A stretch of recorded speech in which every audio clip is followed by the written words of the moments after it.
Get the unmissable news stories of the day. This is the Beijing Hour. Examining the events that impact and shape China and the rest of the world.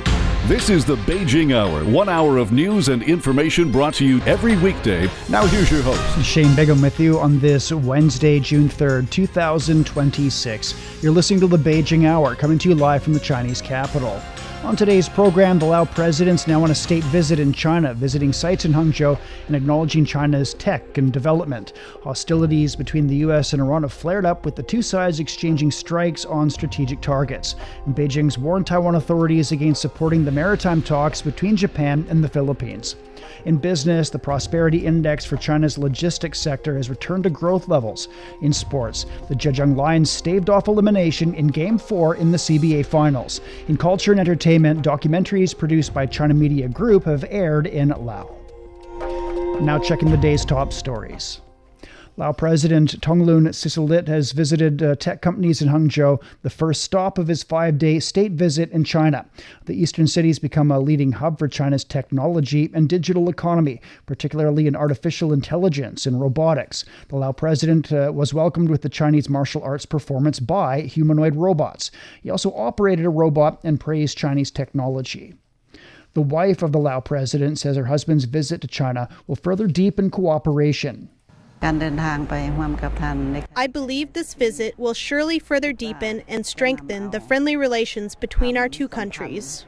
It will also make our strategic diplomacy and cooperative practices more stable, prosperous, and flourishing each day. President Xi's national development and governance practices are a path that brings happiness and prosperity to the Chinese people who love and support him. It leads China toward increasing prosperity and greatness. People in Laos say their country's partnership with China is speeding up national development and deepening ties between the two peoples. A student from the Confucius Institute at the National University of Laos hopes that the visit could further help to boost bilateral cooperation. I sincerely hope that this visit will further propel the flourishing development of bilateral cooperation between Laos and China across many fields, including economy, society, education, culture, and infrastructure. Furthermore, I am particularly eager to see the younger generations of both countries strengthen their exchanges and mutual learning in culture and language, so as to carry forward the traditional friendship between Laos and China. An employee at the China-Lao Railway Project says it'll make cross-border travel more convenient. As relations between China and Laos continue to grow closer, this will not only drive development in our country, but also make travel between our two nations more convenient, allowing Chinese tourists to visit Laos with greater ease. First, this will undoubtedly lead to a significant increase in the number of tourists to our country. Second, it will attract more foreign investors, including those from China. An increase in investors will greatly accelerate the pace of Laos development. Lao president's visit to China runs until Saturday.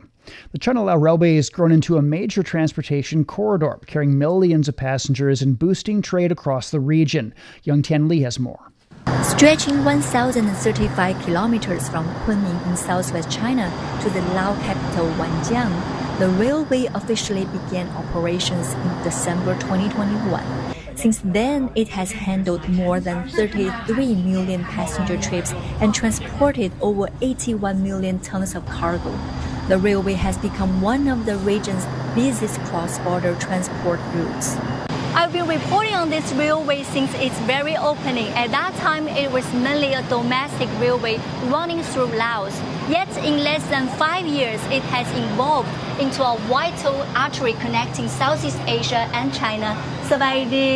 Now, passengers can travel by railway from Thailand to China, something that would have been hard to imagine just a few years ago. And I've travelled up from Bangkok last night on the overnight train, and now I'm travelling up to Luang Prabang and then on to Kunming and explore the Yunnan province. They're really easy to use the app and to book the trains, so far so good. Everything seems to be working out. Passengers from more than 120 countries and regions have travelled on the railway. International trains between China and Laos now run 4 times a day. with the fastest trip from Kunming South to Vientiane taking just 9 hours and 36 minutes. The railway's growing role can also be seen in freight transportation. In the early days of operation, only 2 cross-border freight trains ran each day. Today, that number can reach as many as 23 trains daily during peak periods. In terms of freight transport, cross-border shipping time has been reduced from 5 to 7 days by road to just 1 to 2 days by rail.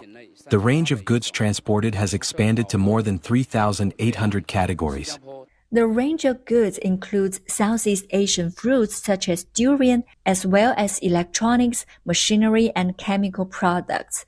The network now extends to 19 countries and regions, including Thailand, Myanmar, Vietnam, Malaysia, and Singapore. That was Young Tianli reporting.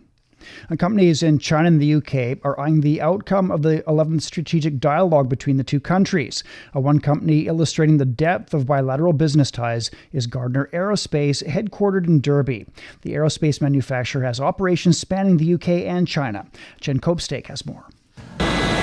These aluminum components may not be visible to passengers, but they are vital to keeping planes flying. At Gardner Aerospace's Derby facility, parts are made for major airplane companies, including Airbus, Boeing, and Rolls-Royce.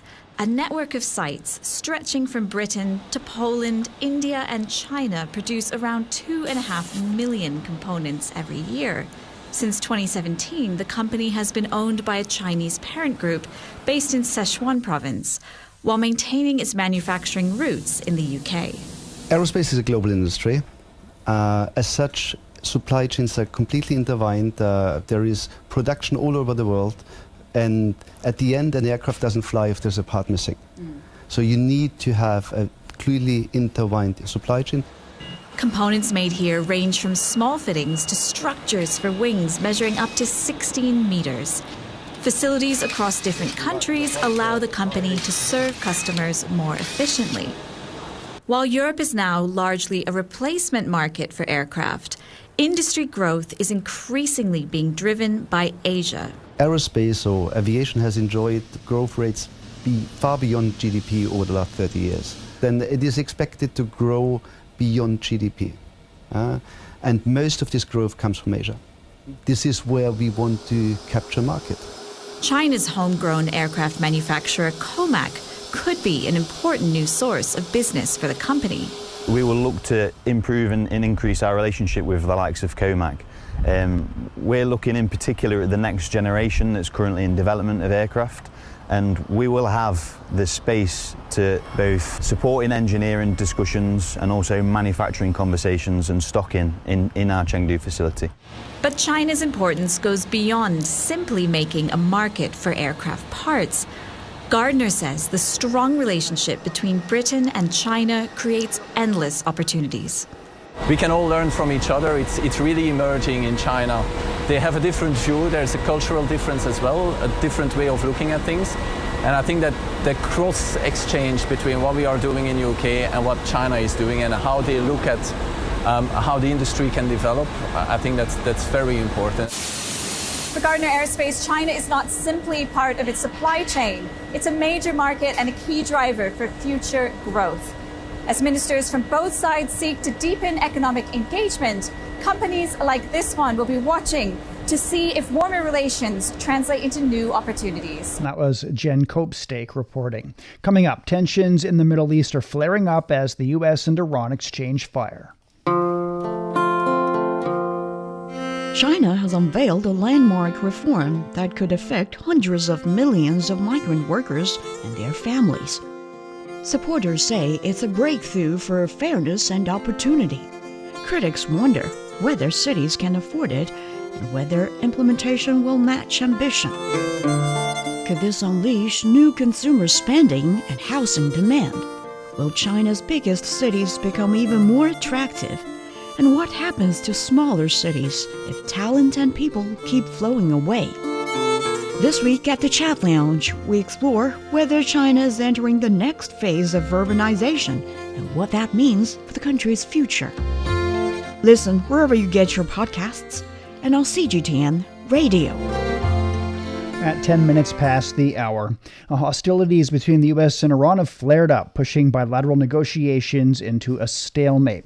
Iran's Islamic Revolutionary Guard Corps claimed missile and drone attacks on the U.S. Fifth Fleet headquarters in Bahrain. Iran also struck a vessel in retaliation for a U.S. attack on an Iranian tanker near the Strait of Hormuz. The U.S. Central Command said Iranian ballistic missile attacks on Bahrain and Kuwait failed to hit targets, with some falling short and others intercepted. It said U.S. forces on Tuesday disabled and unladed an oil tanker that was trying to sail toward Iran's Karg Island. Washington also said its forces carried out strikes on Iran's Keshem Island. Jim Spellman reports from Washington, D.C. More signs the U.S.-Iran ceasefire is on very shaky ground. The U.S. military says it disabled an empty oil tanker near Karg Island that was heading towards an Iranian port, hitting the ship's engine room with a Hellfire missile. And Iran's Navy says it used a cruise missile to strike a cargo ship associated with the U.S. and Israel in the waters near the Strait of Hormuz. The U.S. military also says it struck an Iranian military installation on Keshem Island, which sits at the entrance to the strait, and shot down 3 Iranian attack drones over waters in the region. Later, airstrikes were reported in Kuwait. Military sources there say air defense systems were used to intercept the missiles.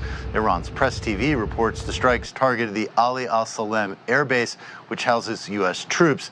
The U.S. military says none of those missiles hit their intended targets. Air raid sirens were also activated in Bahrain, where Iran's military says it used missiles and attack drones to target U.S. military facilities, including the Fifth Fleet headquarters.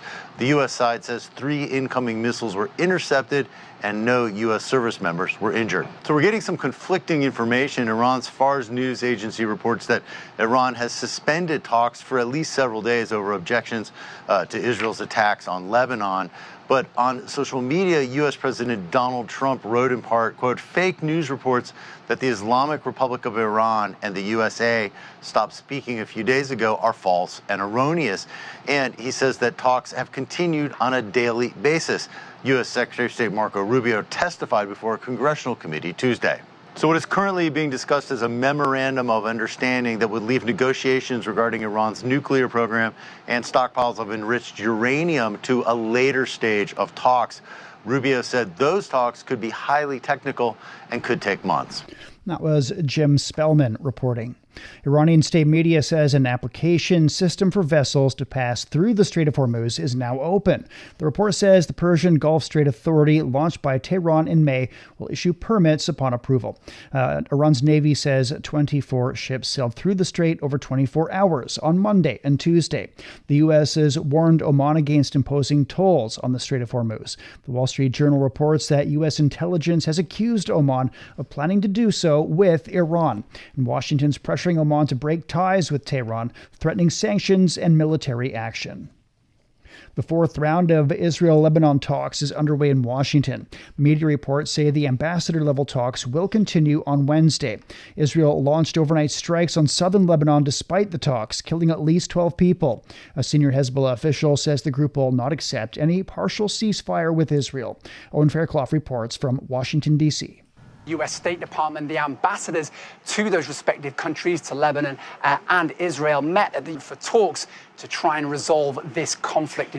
On Monday, Lebanon, with U.S. help, brokered a ceasefire for this conflict, but that's already been tested, with Israel continuing to strike at the southern part of Lebanon.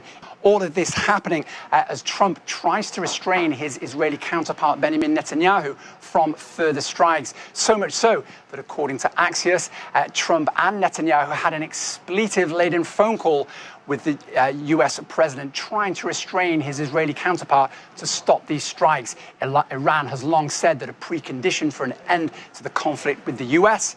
is an end to that conflict in Lebanon with Hezbollah. And yet, not for the first time in this conflict, it appears that Trump is having trouble restraining Netanyahu.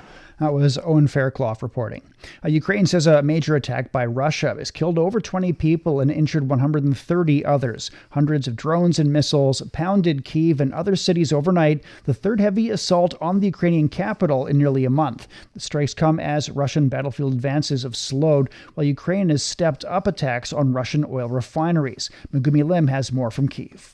People here in Kiev have been on edge over this past week, anticipating this attack to happen at any moment. And this is because since the previous attack that took place last weekend, which was one of, if not the biggest aerial assault against the capital of the war, Moscow has been issuing warnings that it will strike again soon, saying that it has plans to strike even the capital's decision-making centers. It's also been issuing warnings for foreign diplomats here to leave, to evacuate, to seek safety ahead of this planned attack. Now, as a result, people were very alarmed, and metro stations here, bomb shelters here, were completely packed overnight as Russia unleashed over 600 drones and more than 70 missiles across the country. Now, this is a figure that we have seen rising, especially as of recent, as Russia has ramped up its aerial assaults against Ukraine. And some analysts have said that this strategy may point to perhaps desperation, as Russian forces have been struggling on the battlefield to make gains there. And on top of that, Ukraine has also been pounding Russia's energy infrastructure, essentially depleting about 20% of Russia's oil refining capacity. This is a vital source of income for Russia. But at the same time, it is looking like Russia is also trying to take advantage of the fact that Ukraine is currently facing a shortage of US-made Patriot air defense missiles, which are essential to protect Ukraine from the kind of onslaught it experienced overnight. That was Megumi Lim reporting. Russia says the overnight assault was a response to what it calls terrorist acts by Ukrainian forces on a college dormitory last month. A Kremlin spokesperson says that fighting in Ukraine could end soon if Ukrainian troops agree to leave what he calls Russian territory. Dasha Chernyshova has more from Moscow.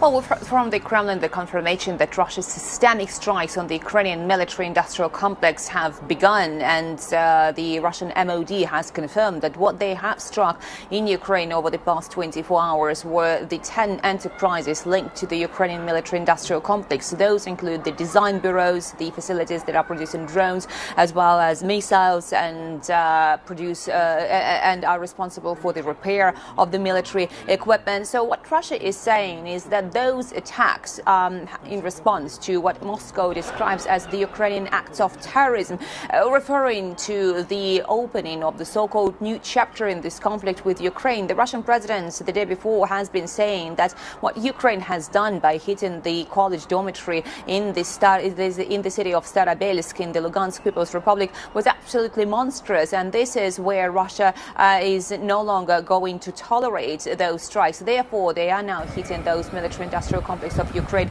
with more intensity. And what they are saying is that those strikes have been successful. The Russian president has actually recently been saying that it appears that the Ukrainian authorities have been deliberately and consciously committing the gravest crimes against children. So this overnight attack is part of Russia's response. Whether we should be expecting more, that's the good question to ask. And obviously all eyes are on how this conflict will unfold given this recent escalation. That was Dasha Chernyshova reporting. Coming up, Beijing issues a warning to the Democratic Progressive Party authorities in Taiwan. You've been listening to programs from CGTN Radio. CGTN Radio. We invite you to visit us online for more audio, pictures, and in-depth reports. At radio.cgtn.com, you can access a wide range of programs and find your favorite news, talk, features, entertainment shows, and podcasts. Hear the difference with CGTN Radio. 19 past the hour.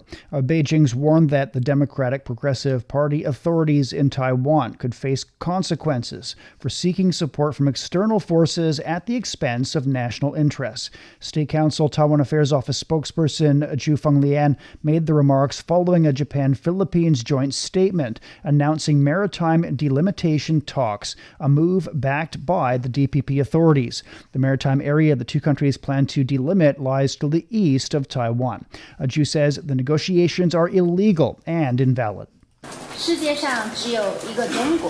There is only one China in the world. Taiwan is part of China.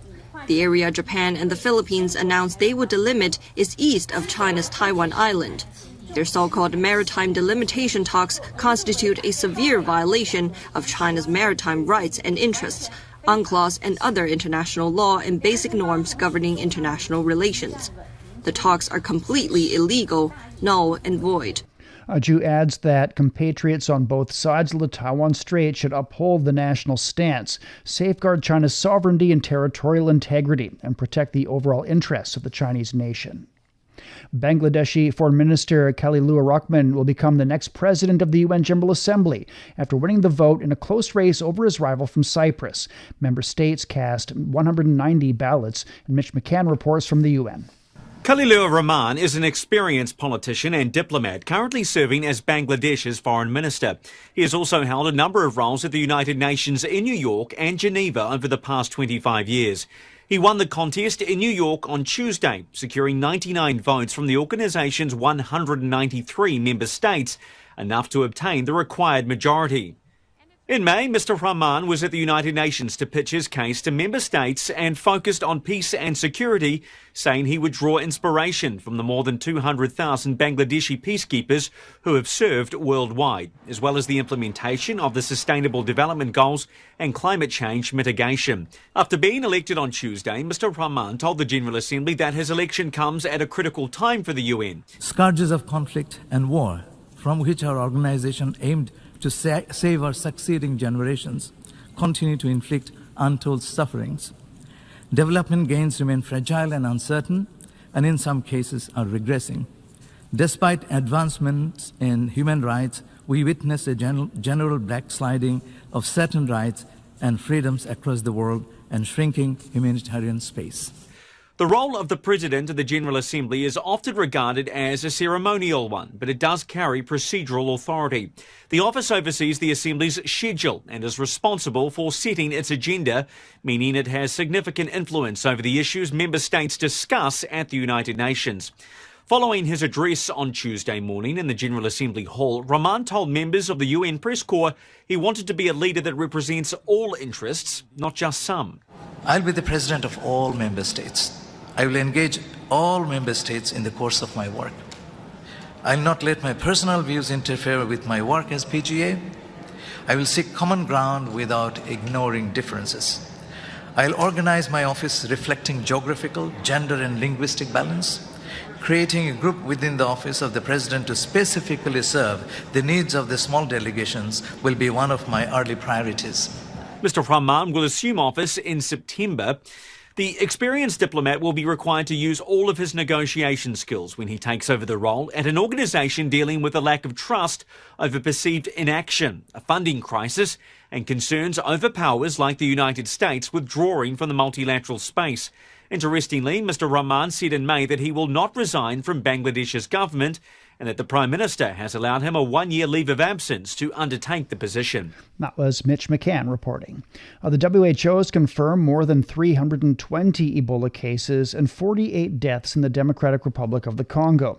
Neighboring Uganda has confirmed 9 cases and 1 death, prompting the closure of its border with the DRC. China sent a team of medical experts to the DRC to help contain the virus. Chris Okamringa has more from Kinshasa.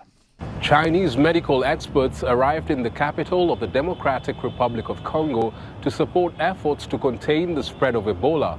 Their visit comes 2 weeks after the World Health Organization declared the Ebola outbreak in northeastern DRC a global health emergency. The team says it's ready to work alongside local health authorities to strengthen surveillance, prevention and response measures. We will also work with the DRC's health authorities and research institutions to closely monitor how the disease is developing, especially how the outbreak is evolving. Based on that, we will help develop the next steps for prevention and control, including specific response and assistance plans. China had earlier provided emergency humanitarian aid to support the Ebola response in the DRC. Officials in Beijing say the deployment of the medical team reflects China's long-standing commitment to assisting African countries during public health emergencies. Scientists say the outbreak affecting eastern and northeastern DRC is being driven by the rare Bundibujo strain of Ebola, for which there is currently no approved vaccine.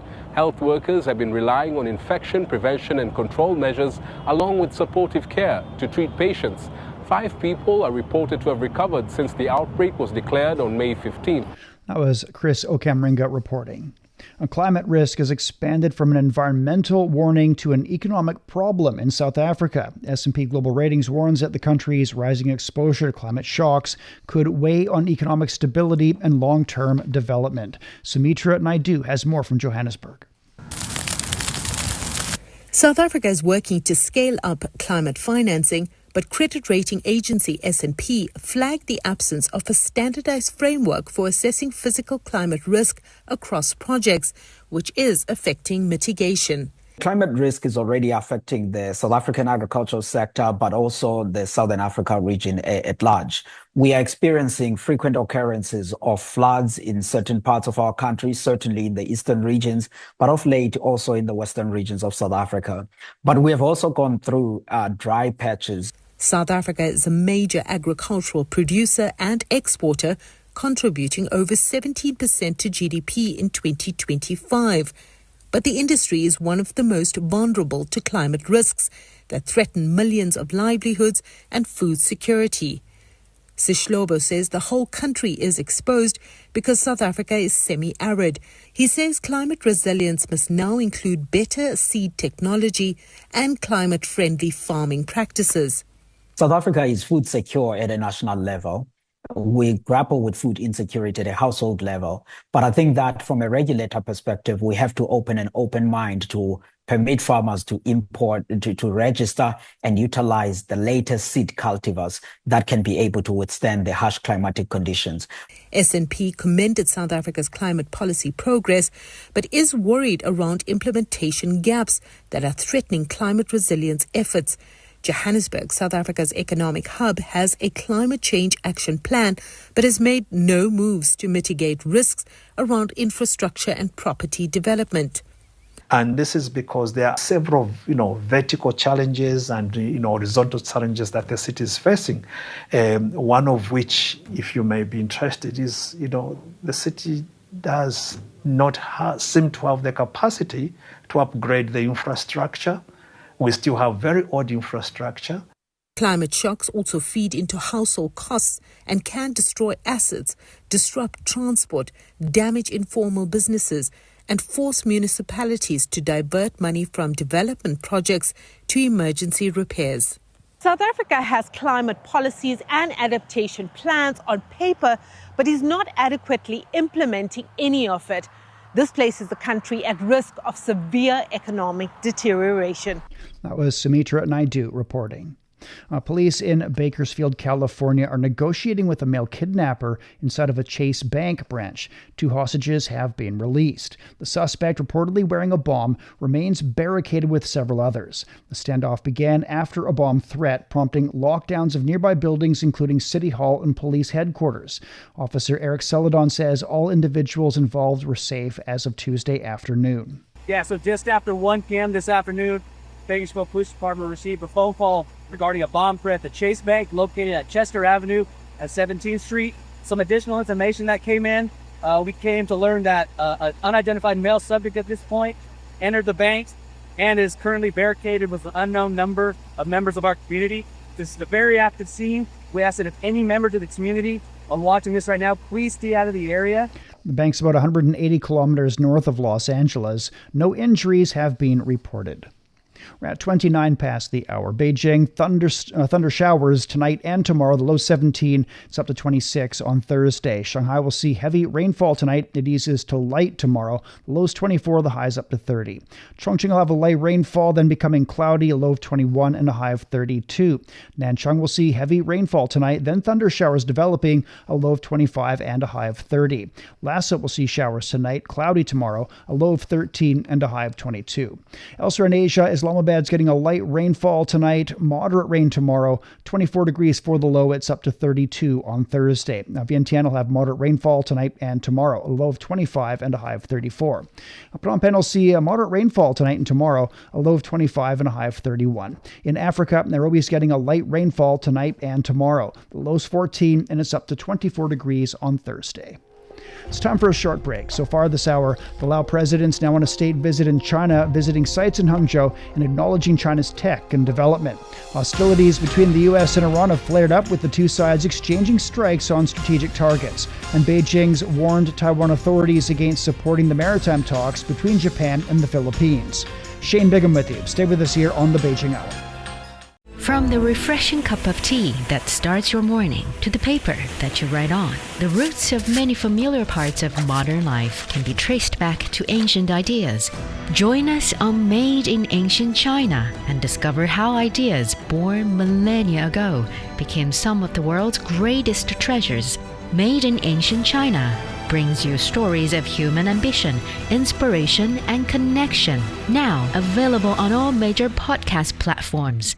Shh, listen up. Can you hear the heartbeat of our world? It's vibrant and pulsating with the essence of life itself. From the stem of trees to the gurgle of rivers. From the silent strength of mountains to the icy whispers of glaciers. Even the solid ground beneath our feet. Right there, in the midst of all, beats the heart of humanity. What if those other heartbeats were to stop? Would ours keep on ticking? Examining the events that impact and shape China and the rest of the world. This is the Beijing Hour, 1 hour of news and information brought to you every weekday. Now here's your host, Shane Bigham with you on this Wednesday. Still to come. In business, the Prosperity Index for China's logistics sector has returned to growth levels. In sports, the Zhejiang Lions staved off elimination in Game 4 of the CBA Finals. In culture and entertainment, documentaries produced by China Media Group have aired in Lao. To contact us, you can email radio@cgtn.com or follow our X account @CGTNradio. First of all, now with the day's headlines, here's Tianlu. Thank you, Shane. A Chinese Foreign Ministry spokesperson has warned against Japan's military buildup. Mao Ning made the remarks after Tokyo claimed that Beijing's criticism of the Japanese defense minister is not in line with the facts. She said word games cannot cover up Japan's real actions of expanding its military. Japan avoids mentioning its crimes of militarist aggression and expansion, as well as its obligations under international law. It has never truly reflected on its history. Instead, it tries to pass off overseas troop deployments as collective self-defense, rebrand the buildup of offensive capabilities as developing counter-strike capabilities, and frame lethal weapons exports as equipment and technology cooperation. Through such word games, Japan seeks to deceive both its own people and the international community. Mao said the more Japan tries to hide the truth, the more the international community needs to stay vigilant. Beijing says maintaining peace and stability in the Taiwan Strait is in the common interest of China and the U.S. State Council Taiwan Affairs Office spokesperson Zhu Fenglian also criticized a defense industry forum between the Taiwan region and the U.S. in Taipei. We firmly oppose any form of military ties between the United States and China's Taiwan region. The so-called defense technology ecosystem proposed conceals the sinister intentions of the Democratic Progressive Party authorities, which seek to exploit external forces for independence through military means and become a pawn in the U.S.'s using Taiwan to contain China strategy. This will only lead Taiwan into an even more perilous situation and bring greater disasters to the people of Taiwan. U.S. Defense Secretary Pete Hegseth dodged questions on arms sales to Taiwan during the Shangri-La dialogue in Singapore last week.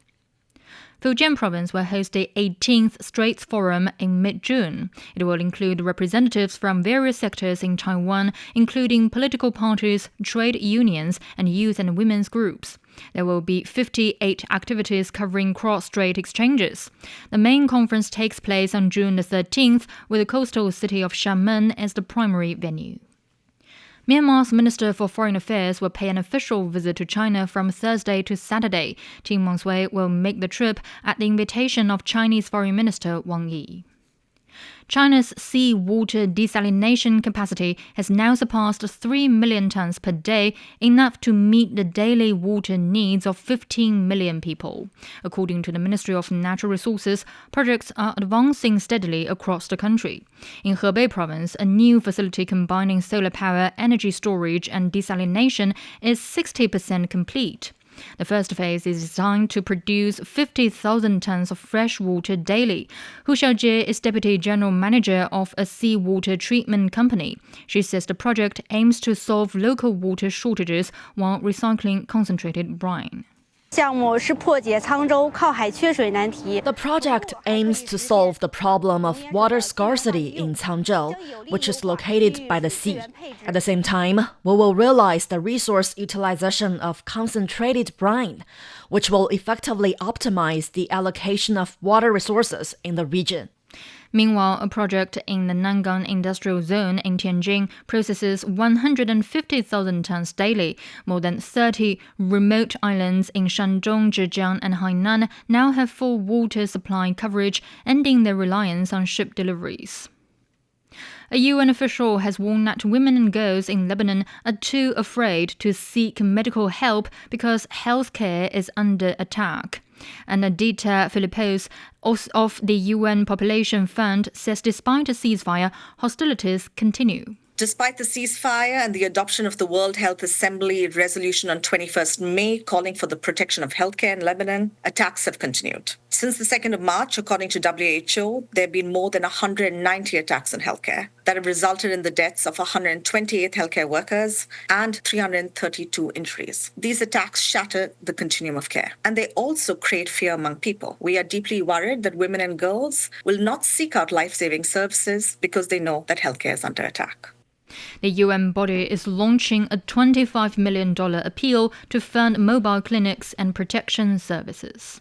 All right, thank you very much. That's Tian Li with headlines. You're listening to the Beijing Hour. Coming up in business, the prosperity index for China's logistics sector has returned to growth levels. The Beijing Hour, your window on China and the rest of the world. 37 past the hour. And with business now, here's Tian Yu. Thank you, Shane. Stock markets on the Chinese mainland closed higher on Wednesday. The Shanghai Composite was up nearly 0.2%, while the Shenzhen Component gained over 0.7%. Aerospace equipment and semiconductor shares were among the top gainers.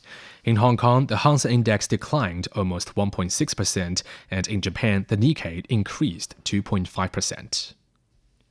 The Prosperity Index for China's logistics industry rose 0.6 points from a month earlier to 50.3 in May, returning to expansionary territory as a result of growing demand.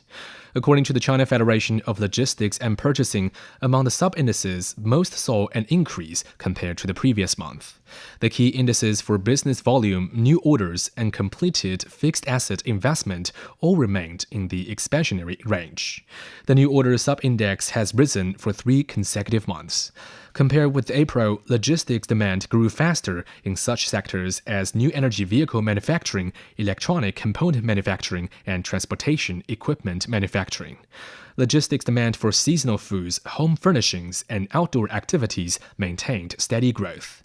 Director Liu Yuhan of the China Logistics Information Center says the expansionary recovery of the Prosperity Index is a direct reflection of the resilience and vitality of the Chinese economy. As pro-growth policies take effect and consumer sentiment improves, demand along the upstream and downstream of the supply chain is steadily being unleashed, and the activity levels in transportation, warehousing, and others have notably increased. This also indicates a coordinated improvement in supply and demand, as well as an accelerated circulation efficiency in the real economy. The total logistics business volume index in the eastern, central, and western regions all rebounded compared with the previous month. The sub-index for business activity expectation stood at nearly 56, continuing to stay in a high prosperity range. China's services activity expanded at its quickest pace in 3 months in May on stronger domestic demand and new clients. The Rating Doc Services Purchasing Managers Index rose to 54.4 last month from 52.6 in April, beating market expectations. New business growth accelerated for the fourth time in 5 months on improved market fundamentals, corporate innovation, and new project rollouts. New export orders also swung back into expansion territory. Meanwhile, services firms added headcount for the first time in 4 months, reflecting stronger demand and growing backlogs. But that said, cost inflation picked up steam due to higher oil and fuel costs, procurement expenses, and wages. The Rating Doc PMI primarily serves small and medium-sized private enterprises, while the official PMI concentrates on large state-owned enterprises. For more on the services PMI, Lincoln Humphreys spoke with Liu Zhiqing, a senior research fellow with Renmin University of China. So the S&P Global report highlights strong domestic demand as the key driver behind China's services expansion recently. What specific factors are driving this surge in demand, and how sustainable can it be? I think this service industry in China is developing very well. From the industrial services is booming in the past 4 months, as we know. The AI and the high technology, the green technology, equipment, the supply, and the manufacturing. Because this demand from the industrial sections has been really increased very strong. Secondly, is also during the past months that we see that social consumption from individuals or from private people that they are eager to travel everywhere to enjoy their new life, new style of food and entertainment everywhere. So that's the private consumption also contribute a great deal for this service industry. That's why we can see that behind this surge that with many factors that have already contributed. But the main is that industrial side and the private consumption are the major drivers for this, and also will continue, I think, in the time to come, because the people are needed to have more better services, especially when the industrial sections that they need more new development.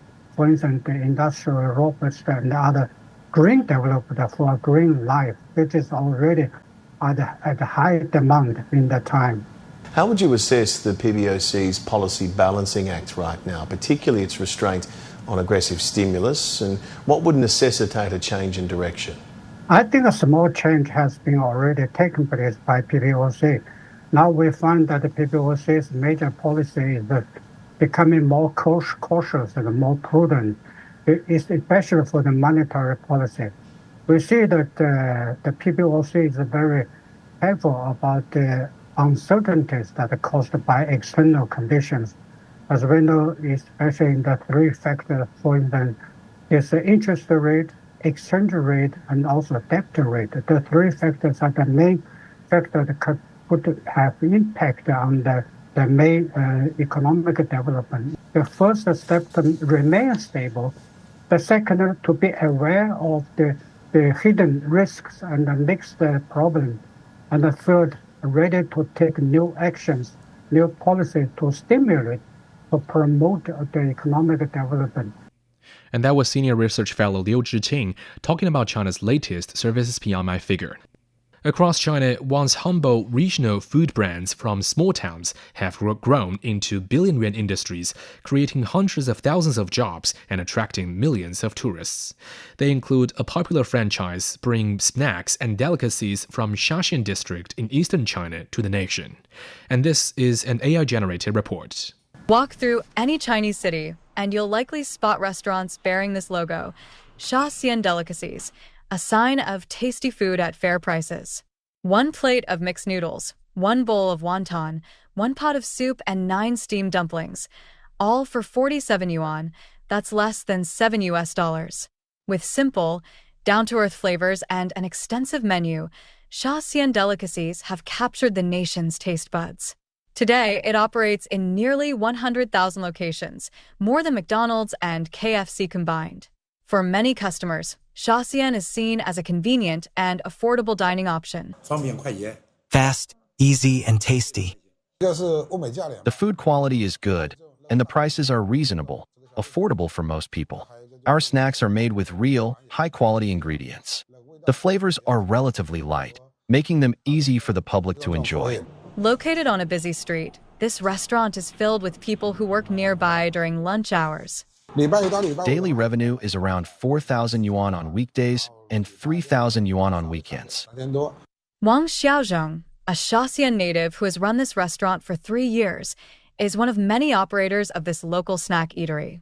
The Shaxian delicacies business not only creates local jobs, but also draws people from across the country to its standardized, large-scale training programs. Our goal is to cultivate well-rounded personnel in cooking, serving, brand promotion, operations management, quality improvement, and new product development, all to support high-quality industry growth through standardization. We have held 21 training sessions from last year to this year. To date, Shaxian Delicacies generates over 55 billion yuan in annual revenue and has more than 300,000 people working in the business. Shaxian is not the only regional food brand driving local economic growth. During the recent Labor Day holiday, tourists made an estimated 2.7 million trips to Yiyang, Hunan province, just for a taste of its barbecue. The industry there has grown into a chain worth over 3 billion yuan. Meanwhile, in Liuzhou, Guangxi Autonomous Region, the total integrated industrial chain sales revenue of Luosafen, a snail rice noodle known for its sour and spicy flavor, exceeded 81 billion yuan. And that was a report on a popular franchise that sells snacks and delicacies from eastern China. And finally, Chinese autonomous driving company WeRide says it will launch a commercial robotaxi pilot service in Madrid later this year in partnership with U.S. ride-hailing platform Uber and Spanish mobility operator Avamo. The project will be the first of its kind in Spain. According to a joint statement from the three companies, users will be able to book autonomous taxis directly through the Uber app once the service begins operating. During the initial phase, trained safety operators will remain inside the vehicles in line with current Spanish regulatory requirements. The companies say they plan to gradually expand toward fully driverless commercial operations across core urban areas. WeRide will provide the autonomous driving technology and vehicle platform. Uber will offer the ride-hailing platform and user access, while Avamo, a subsidiary of Spain-based mobility group Move Cars, will oversee local fleet operations and regulatory compliance. All right, thank you very much. That's Tianyu with Business. You're listening to the Beijing Hour. Coming up in sports, the Zhejiang Lions staved off elimination in Game 4 of the CBA Finals. Sideline Story brings you all things sports related. The hottest topics, latest events, juiciest stories, all with a very personal take. Subscribe to Sideline Story Podcast for heated sports discussions covering events that are happening in China and around the world. 47 past now, turning to sports. Here's Yang Guang. Thank you, Shane. The Zhejiang Lions kept their championship hopes alive on Tuesday with a crucial victory over the Shanghai Sharks in the CBA Finals. Facing elimination, Zhejiang delivered a determined performance led by regular season MVP Hu Jinqiu, who helped inspire the team at both ends of the court. Strong contributions from the Lions' key players allowed them to hold off defending champions Shanghai and extend the best-of-7 series. After the game, Zhejiang head coach Wang Bo praised his players for refusing to give up, saying the team needed to seize every opportunity no matter how slim the chances appeared.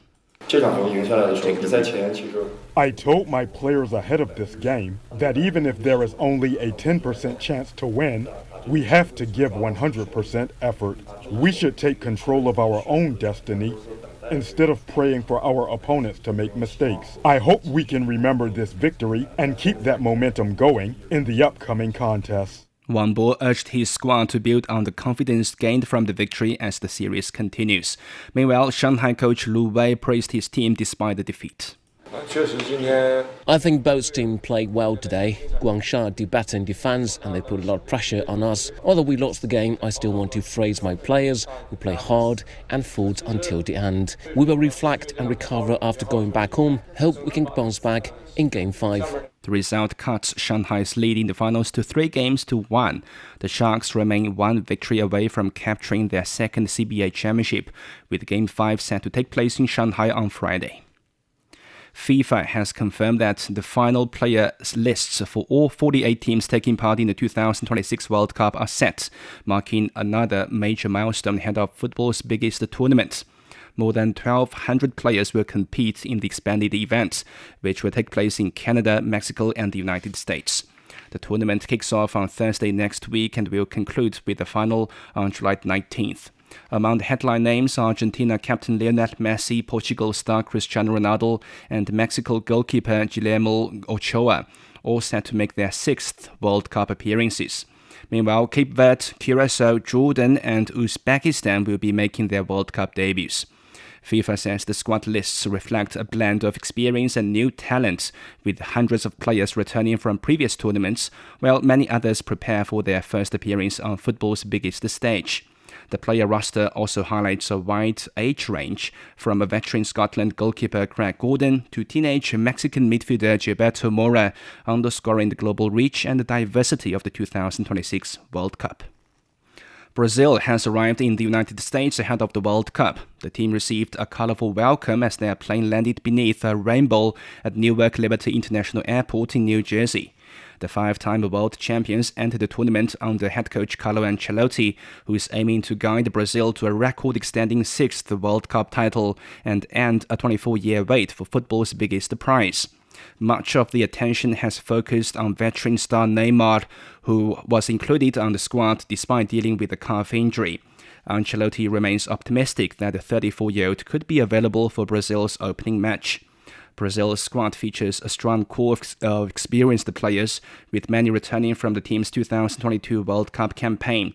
While expectations remain high, Ancelotti believes that the competition is wide open. The expectation is the same as always from everybody in Brazil. I think that in this World Cup, there is no single favorite. There are stronger teams, but I believe Brazil will compete with all the other squads. Brazil will face Morocco, Haiti, and Scotland in Group C. And finally, China's men's national football team has completed its final training session of the current camp ahead of the 2 international friendlies against Singapore and Thailand. The squad gathered in Shanghai earlier this week and will travel to Singapore for an away match before returning home to face Thailand. The matches are seen as important opportunities for the team to build momentum and continue preparations for next year's Asian Cup. Several experienced players have returned from injury layoffs, providing a boost to the squad, while new faces are also hoping to make an impression. First-time call-up Ma Weijie could be in line for his senior international debut. China forward Zhang Yuning talked about the team's recovery and the tactics ahead of the friendlies.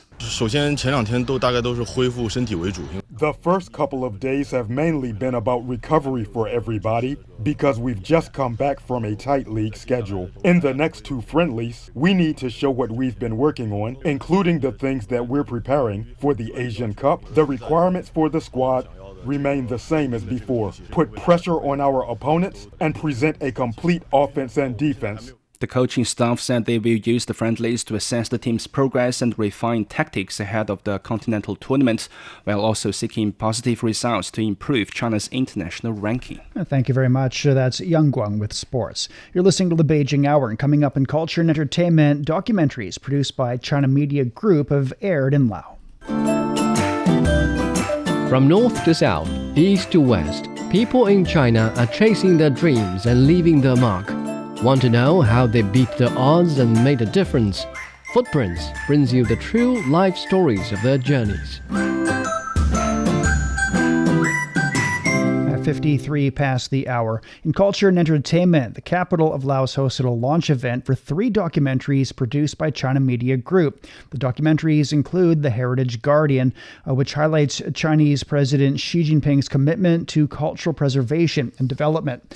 Thongloun Sisoulith, General Secretary of the Lao People's Revolutionary Party Central Committee and the country's president, sent a congratulatory letter on the documentary's airing.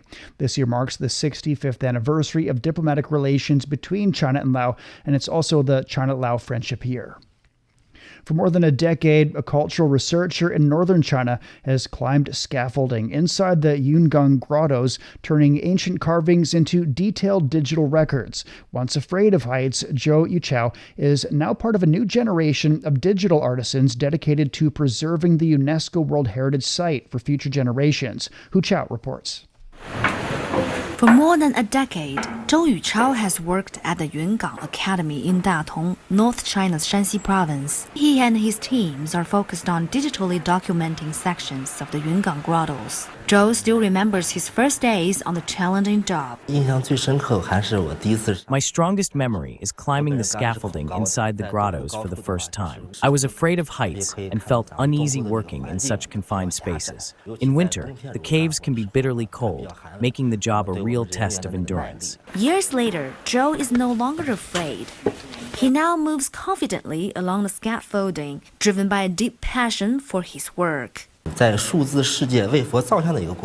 I see my work as recreating Buddhist sculptures in the digital world. Like the ancient craftsmen who carved these caves, we scan the grottos repeatedly, capturing every detail and texture.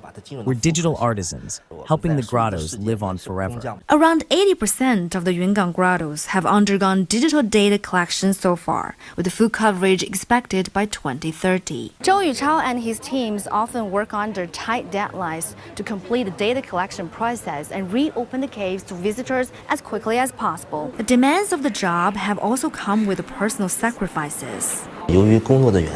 Because of my work, there have been times when I couldn't be with my father when he was ill. I feel guilty about that, but my family's understanding and support mean a lot to me. Over the years, that dedication has grown into a strong sense of being on a mission. Guided by generations of Yungan researchers, I've come to understand the importance of this work. Their dedication has shaped not only me, but every person at Yungan. Facing threats of weathering and erosion, the Yungang grottos are in a race against time. For Zhou, digitalization is more than preservation.